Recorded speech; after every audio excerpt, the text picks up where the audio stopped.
Hey to anybody watching this, I'm just making this video to show off my planted tanks. This hobby makes me super happy. I'm definitely new to it and I've set these up a billion times and I'm finally letting them kind of cycle and grow out. I'm getting a lot of growth, so that's exciting. Even though my lighting is kind of subpar, it's super cheap, but gets the job done.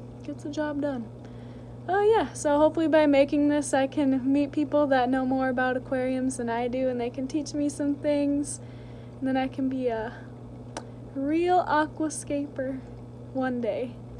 But yeah, maybe I can even teach someone else something too. So I'll show you my tanks now. I hope you guys like them. So here's kind of a general view of my first planted tank. This is the one that took off at first. The other one I've redone like a billion trillion times before it's finally starting to work out. But yeah, this one be working out pretty well. Yeah, excuse the cleanliness of it though. I honestly don't maintain it that well. It just kind of does its own thing. Yeah, so talk about it. So some Anubias. This had like 3 leaves when I got it, and yeah, grew quite a bit, but I did damage the leaf with a siphon. Whoopsie. Dwarf Sagittaria. This came in like a big bunch and I like kept breaking it up on accident, so I planted it around and honestly haven't noticed any growth from it.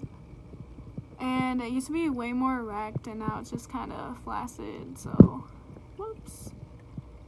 Hopefully it perks back up.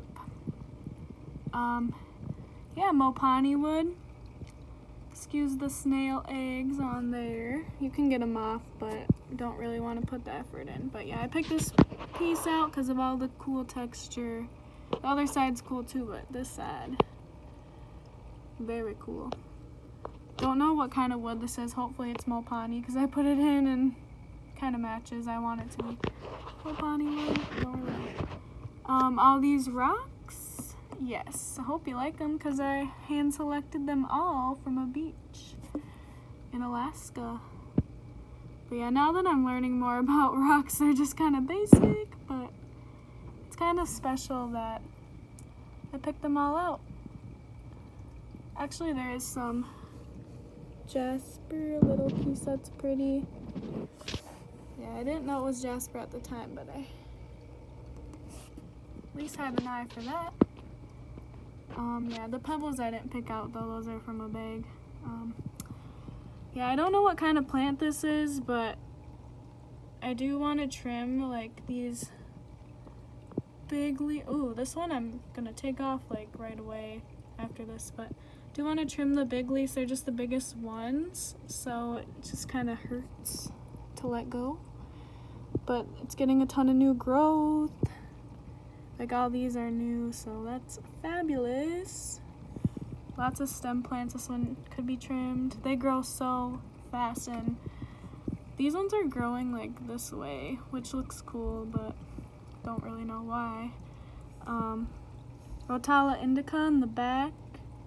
And ooh, yeah, there's some hornwort in the back, which I had hornwort and it looked cool, but when it dies, like it gets like, it sheds all these needles, so I took it all out because the needles are super getting on my nerves. So hopefully these will filter out soon. Cryptocorini, I don't know if I said that, but it's pretty. And then there's a little baby one right there. Hopefully it grows. So yeah, this is my first tank. Let me know what you think. Alright, here's my second tank. So first one I kind of went for more like a pondy vibe, and this one is more like tropical vibe. I don't know if anyone else sees that, but that's kind of what I was going for. Got some Dragonstone. This is the first thing I ever bought when I wanted to make aquariums because I just knew I wanted to use Dragonstone. So gorgeous, and it all came in a big chunk, and then I just took a chisel and started breaking it off a little bit so I can get more pieces to work with. To be honest, I don't know if I like the hardscape. Like, it doesn't the shape doesn't really make sense, not too harmonious, but I've changed the hardscape at least 7 times, so with the same pieces I just like keep moving it. So this is where I'm at right now.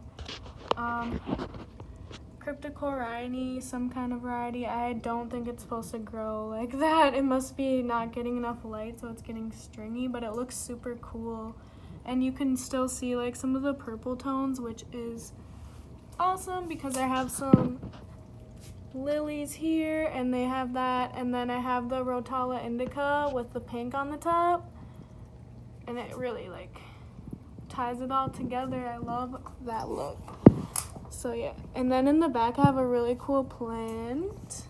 It's like don't really know what it is, to be honest, but I don't know if you guys can really see it. But yeah, it has some red. And like, check this leaf out, it's like red. And then yeah, you can clearly see I siphoned and it sucked out a whole of the plant. So bad. Yeah, I was pretty devastated when I did that. Actually, I didn't care. And then here's some Anubias, and I just stuck that in a crevice, as you do. And yeah, it just got a new leaf too. And like, yeah, all this Cryptocoryne was all in one bundle, but it just kind of broke up after all the times that I kept redoing stuff, so I have it like all over. And these ones are like way more green over here. Yes. And then I got this other plant that has some red in it. I don't know what it is. I don't think it's doing super good. Well, it wasn't at first, but now it's doing better. And then I have some of this shit. Tell me what this is, I forgot. And then some more lilies in the bag, if you can see that.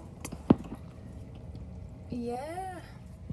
And yeah, I just feel like I have to comment on my substrate. Yeah, I'm so bad. Like, I always run out halfway through and I don't know how to like keep it in separate layers and stuff, so it's just like sand mixed with Fluval stratum, but I was trying to have the stratum on the bottom, sand on the top, but that didn't go so well. But at least there's enough sand and substrate to like sustain everything and hold it down. And yep, some spider wood. And this is a separate piece of spider wood here. And then this one is a separate piece here. I just have 3 pieces. Yeah. Here's the view again. Let me know what you think.